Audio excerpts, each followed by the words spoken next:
O, akala nyo New Zealand no? Hindi. Proud local to. Nasa Pilipinas pa din tayo. Isang lugar na parang panaginip. Isang pangarap na matagal na namin gustong marating.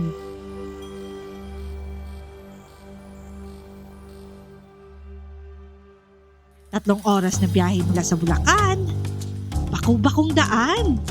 Lahar at alikabok ang aming dinaanan. Nakakapagod. Pero alam mo ba, sa bawat lubak na aming nalalagpasan, pakiramdam namin ay mas lalo kami nalalapit sa isang matagal nang hinihiling na destinasyon. Pero habang kami ay papalapit, may isang realidad ang bumungad sa amin. Kaliwat kanan yung mga katutubong sumasalubong. Umaasang may aabot kami kahit kunting pantawid gutom. At dahil sa experience na ito, may pumukaw sa aming isipan at madami kaming naging tanong. Bakit ganito? Bakit kaya ganyan?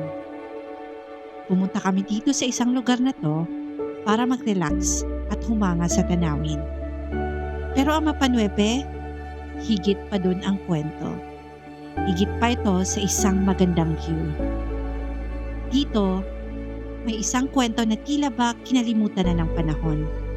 Ang kwento ng ating mga katutubo na sa kabila ng pagsusumikap, tila ba nilamon na ng nakalipas at kinilimutan na ng lipunan. Kaya sa episode na ito, samahan niyo ulit kami! Hindi lang sa pagdiskubre ng ganda ng Mapa Nueve, kundi sa mas malalim nitong kwento.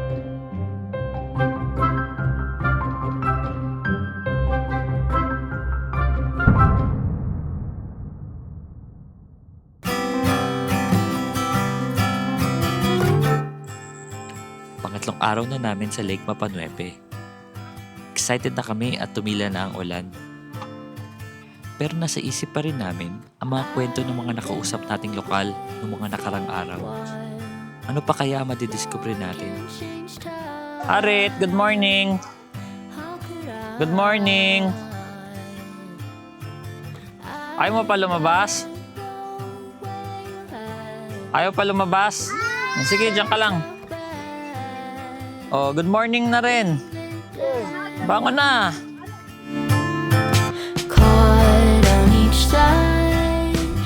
Magandang umaga. Wala nang ulan ngayon. Pero medyo malamig pa rin. Ano oras na ba? 8 o'clock. 23 degrees. Medyo chilly pa rin yung temperature dito sa Lake Mapa Nueve. So ngayon, makakapaglibot-libot tayo. Mag-ATV tayo mamaya. Para malibot natin dun sa dun sa Phase 1, Phase 3, and Phase 4. Kain na, Mami. Kain na, Mami. O, inubos mo na kakatikim bawat luto. Dog? Perfect down na.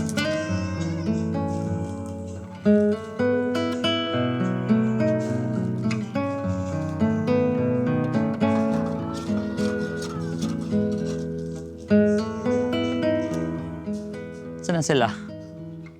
Saan sila, Harit? Punta natin. Ang gaganda ng tent dito. Lalaking tent. What are you doing here? Oh, bawal sa tubig, ha? Sige, lakad-lakad. Hindi puro sa tent. Wala nang ulan. Run na lang dyan, run. Sige. Laki ng space dito sa gitna ng Phase 2. Layo nang inabot mo na ka. Tuwang-tuwa si Harit. Ang laki ng takbuhan niya.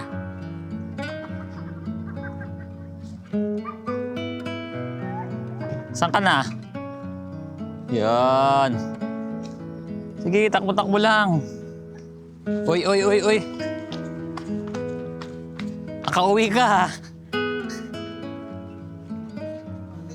Nakauwi ka. Alam mo kung nasan ka nakauwi, ah. Ang galing, ah.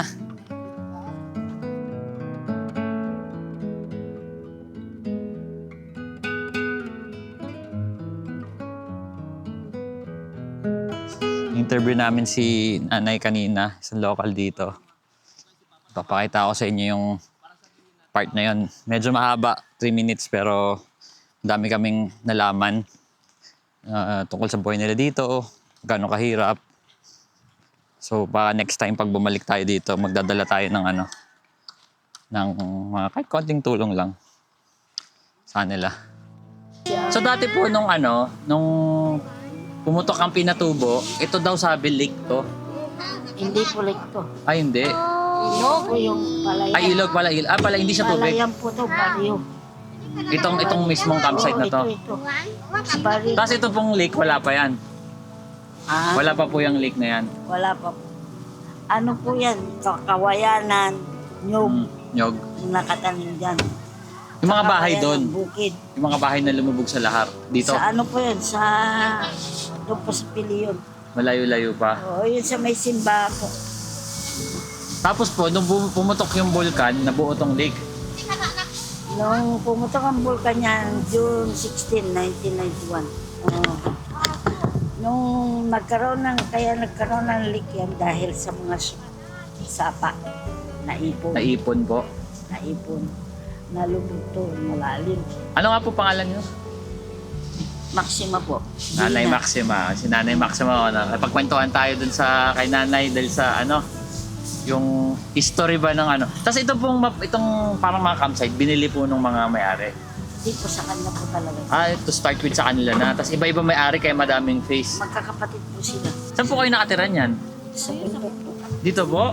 Yung kasabi niyo kanina, tatawid pa kayo ng ilog. Walang tulay, sa ilog kayo tatawid talaga. Wala po. So paano po pag kunyari walang nagka-camping dito? Ah, Kunyari po walang nagka-camping. ay pagka wala po nagkakamping, di wala rin po kami. So may patay na araw po dito, yung walang nagka-camping talaga. Meron naman po, pa isa-isa. Pa isa-isa lang. Ngayon kasi New Year, kaya madami-dami yung Marami. At saka mahirap po ang buhay dito nung unang putok ng Pinatubo. Nung 3 gabi, 3 araw na walang ilaw. Ah, Madilim. dilim. Kasi po, puro puro ashfall. Umulan ng buhangin. Buhangin.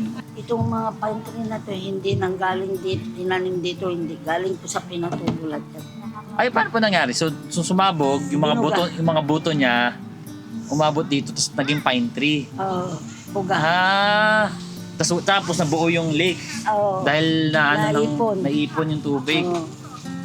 Grabe, no? Lalaki sana yan leak na yan kung hindi sinarahan, kung nakasarado doon. So parang yung sinasabi niyo pong parang, Pinagbusan. tawag ito, parang Pinagtatalon. talon. Falls, yung falls, Oo. Yun nga. Laki pa niyan doon sinilip ko kanina, laki ng lake pa doon Oo, mas malalim po po doon. Kadugtong po niyan, Kasi ilog? yung simbahan na nakikita Nalubog. yung cross na yun, Oo, yung nalubog. taas pa dyan. Pero nakalutang na sa Ang taas niyan. Pero inabot ng tubig. Nabot ng tubig. Kaya malalim po yan. Meron po talaga. nung cross nakita sa tubig? Opo. Malayo po, malayo. Malayo. Nasa gitna po. So lalampas ka pa ng phase 1 para makita yon. Kailangan magbangka. Gusto ko na lang sa dulo. Kailangan magbangka po. Ang malayo. Malayo. Sa dulong-dulo po yun. Tapos kayo po, anong binibenta niyo mga suha, ganon? Ito, suka. Sabi ko, palit na lang ng bigas. Wala, yun nga po. Ano po kasi hanggang bukas pa kami, hindi namin tansya yung baon namin. Sabi din ni ate, may kapit sa amin kahapon, Jocelyn ba yun, si ate Jocelyn? Sabi namin, pag may natira bukas na hindi na namin iuwi, ibibigay na lang namin. Sana sa akin na lang. Balik po kayo bukas, pag may natira po kami, ibibigay namin. Kasi po, mahirap po magbigay ngayon kasi hindi namin tansya kung kakasya hanggang bukas. Pero kung babalik po kami next time, siguro magdadala kami ng Merry Christmas, mga biskwit lang yan, mga biskwit sa candy. Di ba pagka nakabalik po kami dito, baka magdala kami ng Sige po. Kasi nalaman po namin na ganyan nga po kayo na Kasi anak nagtitinda ng suha kali. Kaya madalang kami makatinda anak. Hindi naman po lahat gusto na suha, no? Hindi naman bumibili. Pinapalit lang kami namin. dito, dadalhin ng mga bigas, Bigas, dilata. dilata. Alin po? Damit. Mga papel, pansulat. Sige po, mga bata na Yan, hindi kong alam ko lang sana. Next time po pagka nakabalik kami dito. Mahirap ang Gano'ng kadami po kayo dito na parang community? Marami po kami, 75 families. Sige, Nay. Salamat, Nay. Pag nakabalik po kami dito, Mga bata. magkano po kami? Eh, Tumatak sa amin ang story ni Nanay Maxima.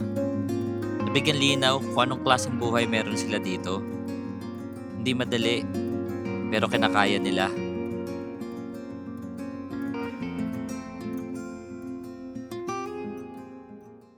Yan, mag-rent na tayo ng ATV. Ah! Ha? Susi?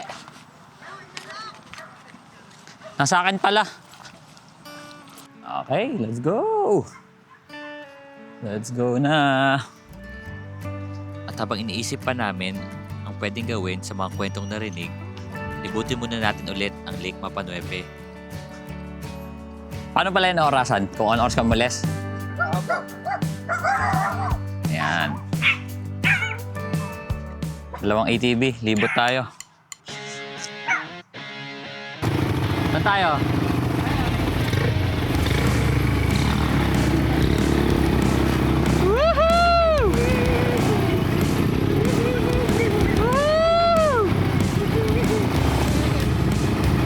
Hindi ako nagmamabilis eh.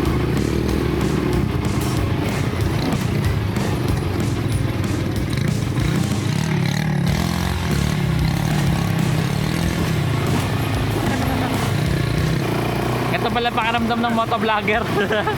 Kahit mamaya magdamag na internet, ayos naman. Ah, nice, nice.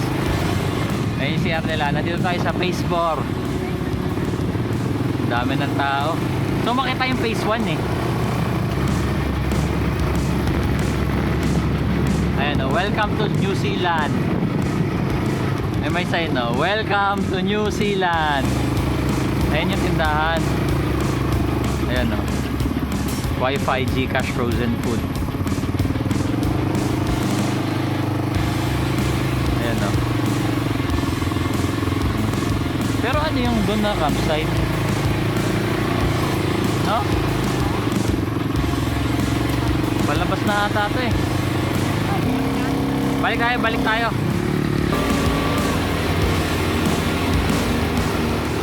Yay! Dito kami.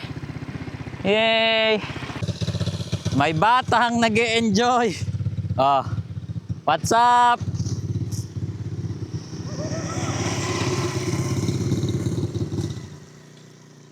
Nag-rent kami ng ATV. Dito kami ngayon sa Lahar Trail. Or at least papunta sa Lahar Trail. Hindi na namin alam kung nasaan kami. Pero ang sarap mag-ATV. Sinama namin si Ari. Lahat kami nandito. Ano? Kamusta? Kamusta ang ATV? Enjoy! Enjoy! Kung magmamapanuepe Lake kayo, mag-ATV din kayo, tapos punta kayo dito sa Lahar Trail. Tara! Ride ulit! Let's go!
Ito na yung ano no, pinakalahar. Ang init na no. Kasi Larapi. Ito yung pinakalahar.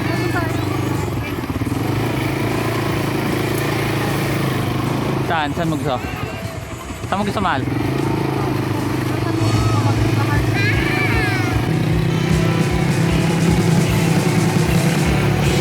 Yan ang paa natin. Kaya nga, part of the adventure.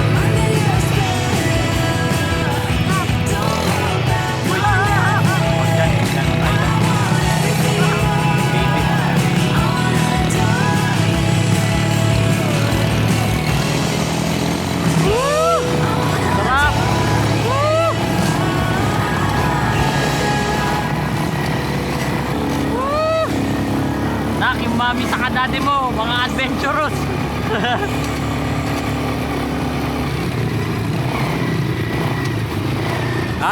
Dito nga tayo pa-drone. Ito yung mismong lahar na ano. So, ito yung lahar trail na kami lang nagpangalan. Pero ito daw yung dinaanan ng lahar nung sumabog yung Pinatubo. So ngayon pwede mag-ATV dito. Pero kung makikita nyo, grabe. Ang tanong, nandito ba yung mga bahay dati? Sabi ni nanay kanina, yung kausap namin na local, dati daw Barangay San Rafael. To kaya kung sa maps makikita mo, detect nila Barangay San Rafael. Ito daw yun. Ito daw yung isa sa natabunan ng lahar. Si mother naman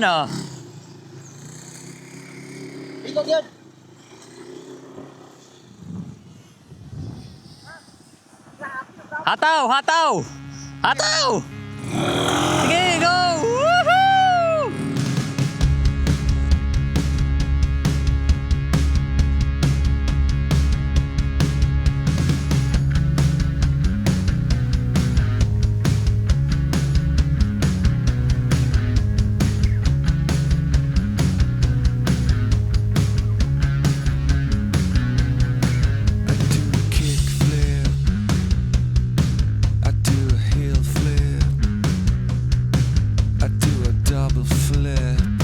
Balik na kami galing ATV.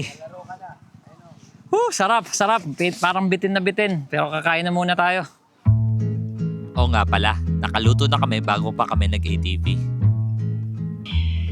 So pagdating, kakain na lang. Tapos makapagpahinga na. Mercy Flora dyan.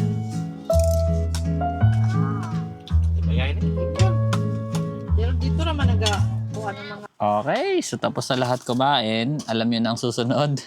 Tulog na naman lahat kasi kumain na. Okay. Ganda nung libot namin sa ATV. Ang hindi lang namin napuntahan yung phase 3. May sarili silang pader or a fence, pero tatry ko lakarin mamaya kung kayang tawirin. Medyo malayo-layo siya sa lakad, naka-ATV lang kanina. Pero sa ATV ikot pa daw siya. Pero the rest na pupuntahan mo, di siya sunod. So nandito kami sa phase 2, sunod niya phase 4, sunod niya phase 1, tapos yun na yung phase 3. Tinanggal ko yung noise cancelling. Ewan ko kung naririnig nyo. Pag humangin dito, grabe yung sipol. Parang kala mo may bagyong parating. Pero hangin lang siya. Hirap Ang hirap ewan ko maririnig nyo. Pero maganda sana siyang experience na marinig nyo yung tunog ng hangin na biglang Pero hindi siya malakas. Hindi siya parang tribunada na mahangin. Malakas lang yung tunog niya talaga. Mabilis na info lang pala muna. Dito sa phase 2 Lolitz Ranch. Ayan, meron sila dito ang mga bangka. Pero yung mga bangka daw na yan, hindi nila pinaparent. Pero, meron silang mga for rent na bangka. 1K daw, lilibutin yung buong lake. Ganoon hanggang sa Pinatubo area, ganyan. Pero ito, yung mga kanina pinakita ko, hindi daw yun for rent. So, kung siya mag-rent ng bangka, it's 1,000 pesos. For 5 people, iikot kayo sa buong lake. Tapos, update pala sa temperature dito. Di ba kagabi, sabi ko, 23 degrees, medyo malamig. Nung gumising kami ng 7 o'clock, medyo chilly, medyo malamig. Around 12 p.m. kanina, mga 12 p.m., nasa 30 degrees siya. May konting araw, pero hindi siya yung masakit na init. Ngayon, 2:00 ng hapon, halos hindi mo na maramdaman yung araw. Makulimlim siya. So, hindi ko sure kung dahil lang sa panahon ngayon yan o ganito talaga siya. Pero hindi siya mainit. So, kung magpipitch ka sa mga open area na ganyan, katulad yan, yung walang puno, yan, dyan sa mga yan, okay lang during this time of the year. Hanep talaga ang view dito. Ang sarap lang chumil at tumambay.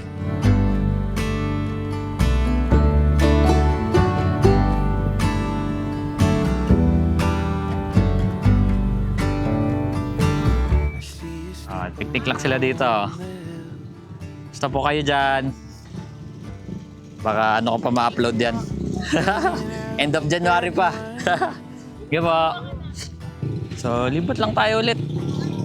Lakad-lakad lang. Say hi sa mga mga nagka-camp. Hindi tayo nakatulog Sila mami tulog.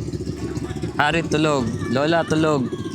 Tito Rapi tulog. Lahat sila tulog. Ako lang hindi. Diba? So, lipat na lang.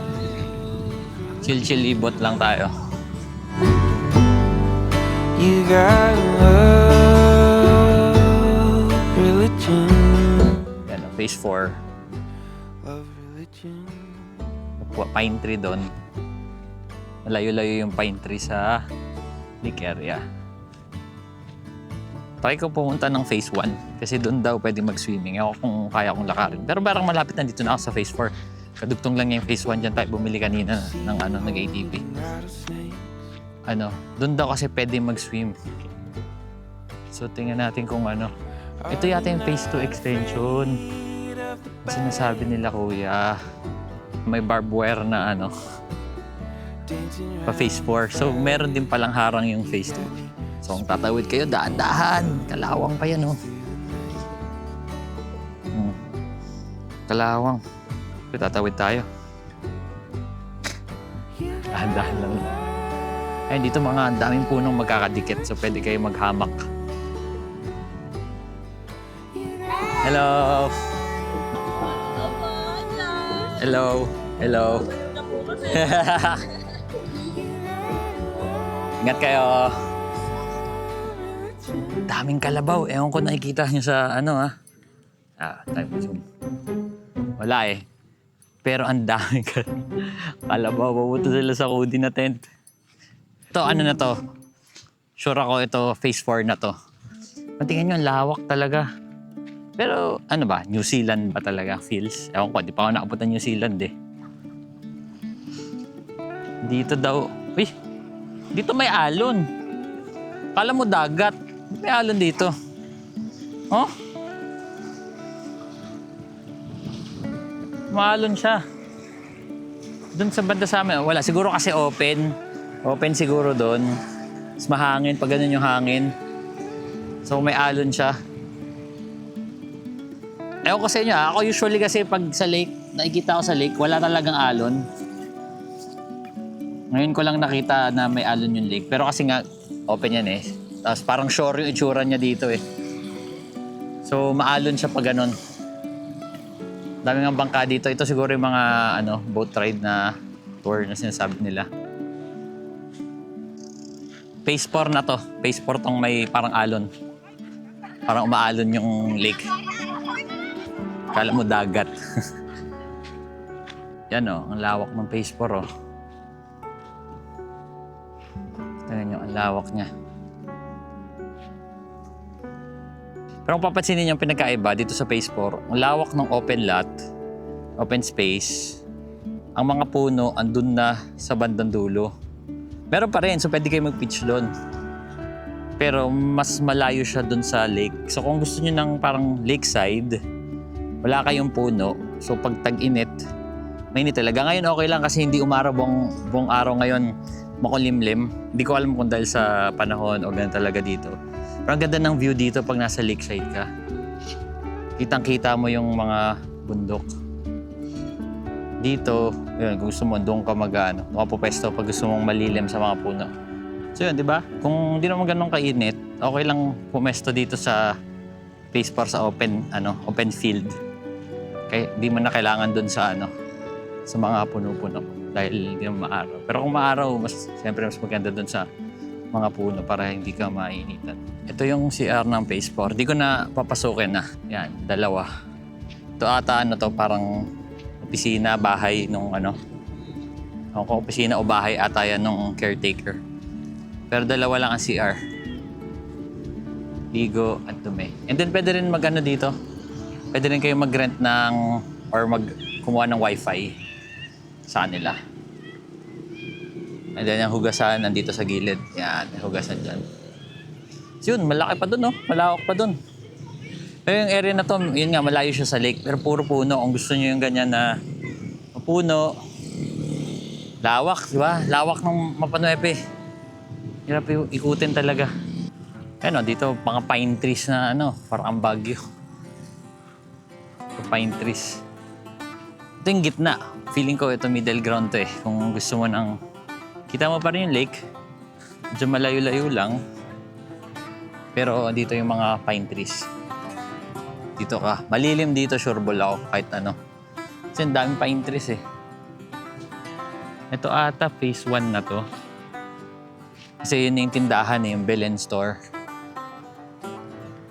Phase 1 na ata to eh. Lakad tayo doon kasi pwede to mag-swimming dito sa phase 1 eh. Phase 1 na nga to kasi yun yung binilan namin tindahan kanina. Sabi ni ate phase 1 na. So same. Sa unahan, makunti yung puno. Pwede kayo mag-pitch kahit saan dito eh actually. Tapos pagdating doon, nandun yung mga pupunong area. Kung gusto nyo mag-pitch ng ano. Almost same view tayo sa makitaan nyo pag nandun kayo sa phase 4 nag-pitch. Ayan o. So merong tindahan dito, phase 1. Isa sa dalawang tindahan kasi meron pa isa dun eh.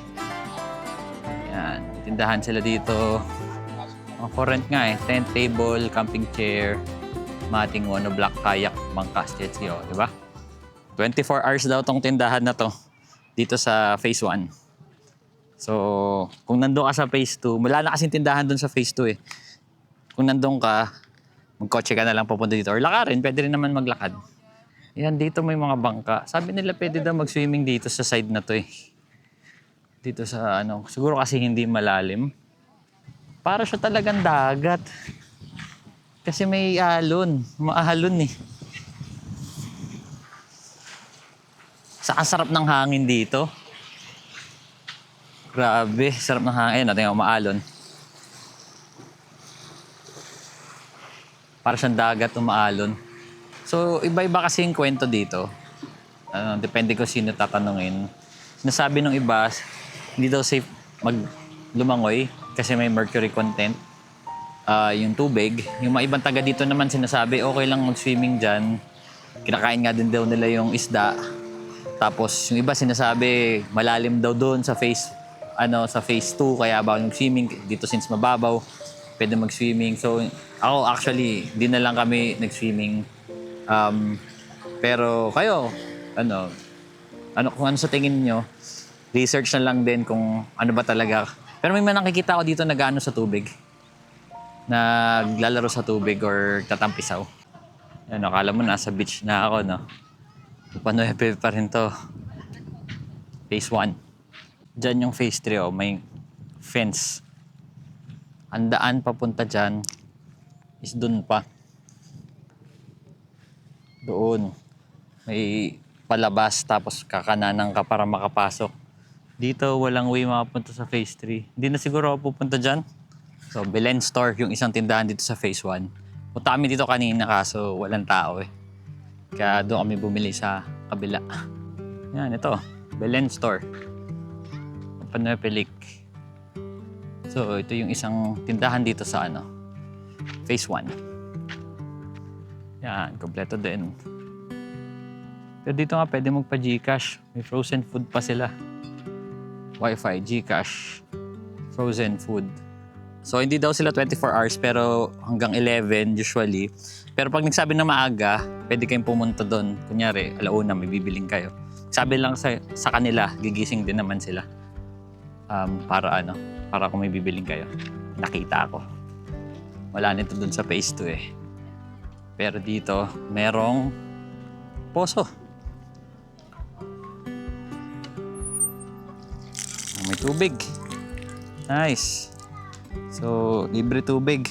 Poso. Isang damo pala dito, frog grass. Kung papansin nyo, frog grass ang damo. So, hindi maputik. Kahit umulan, hindi siya maputik. So, welcome to New Zealand, Mapanuepe Lake. So, New Zealand nga ba? Hindi ko alam, di pa ako nakapunta New Zealand eh. Medyo nakikita ko kung bakit nila sinasabing parang New Zealand. Kung titingnan natin sa mga libro o pag nag-search ka sa internet, parang ganito nga yung makikita mo.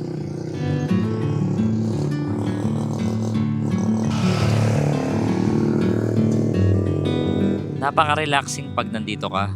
Pitch ka lang ng tent, tambay ka lang, kahit wala kang gawin. Ang puno. Pero ang presko. 4 o'clock ng hapon. lang kainit-init.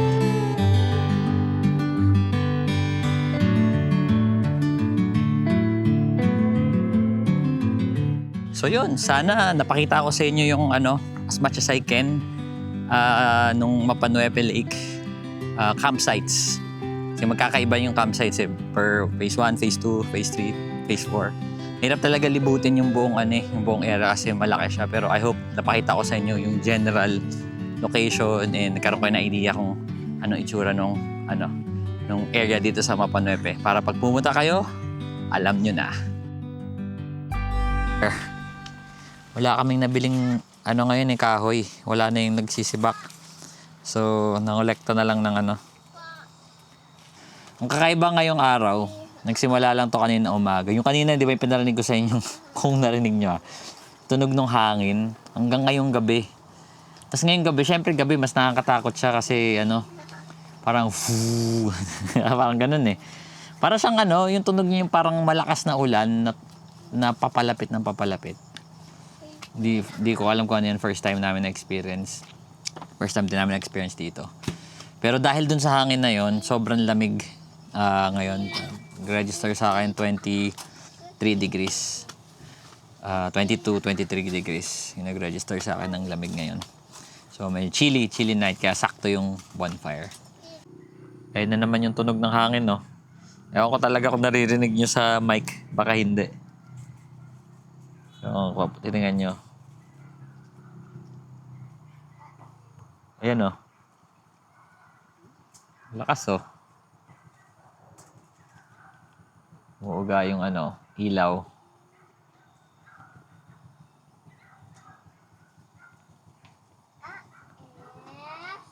Oh.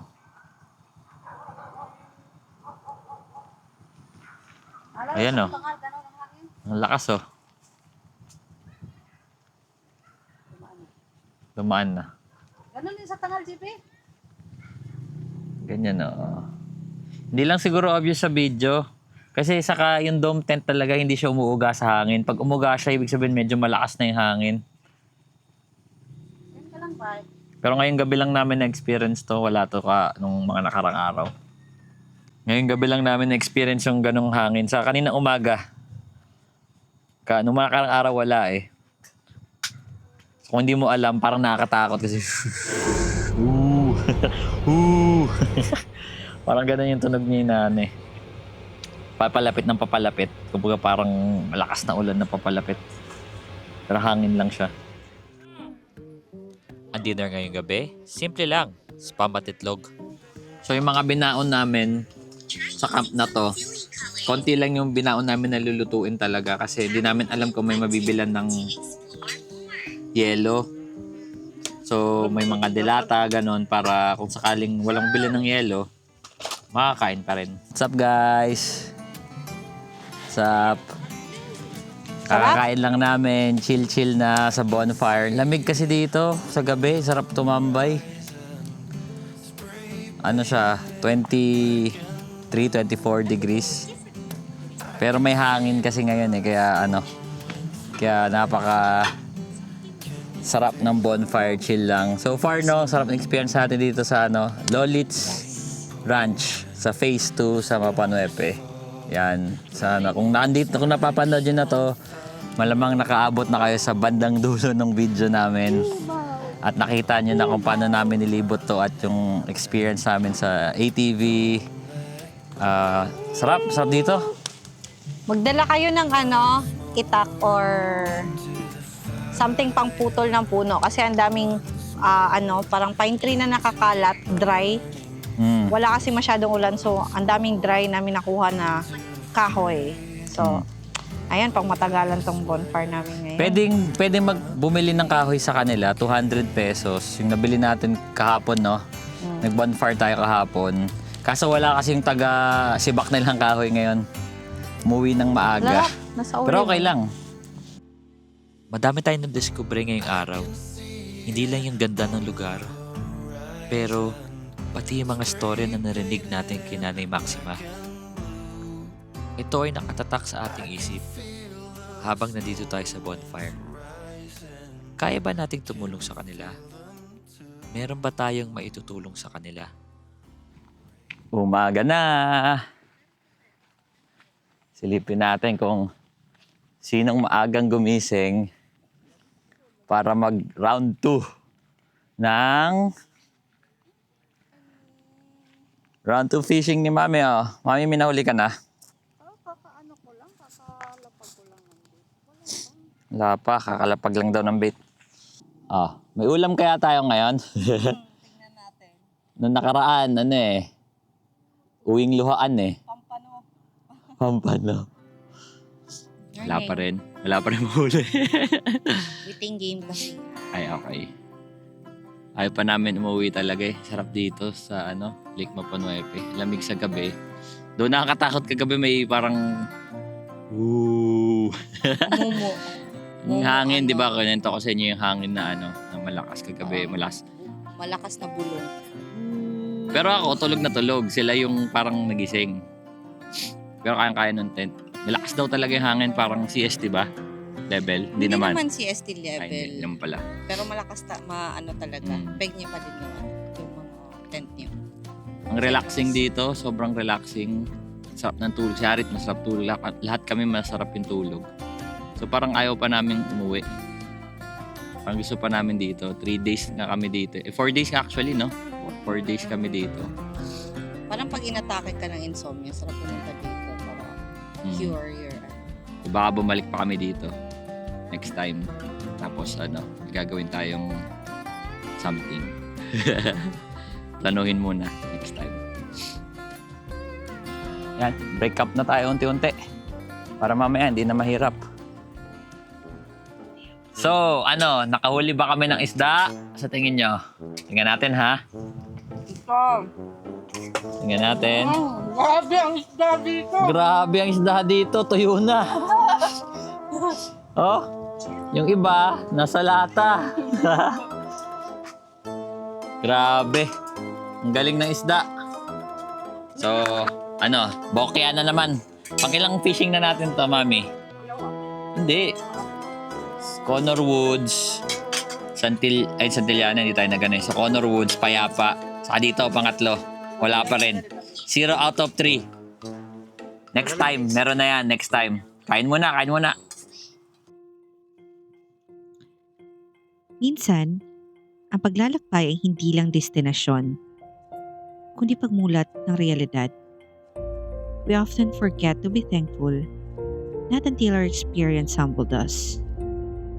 Ang pagbisita namin sa Lake Mapanuepe ay nag-iwan sa amin ng magandang alaala at kakaibang kurot sa aming puso. Hindi man agad, pero isang araw, amin itong babalikan. Dahil sa bawat lugar na aming napupuntahan, may bahagi ng aming puso ang naiiwan. At may mga bagong bahagi ng sarili ang natatagpuan.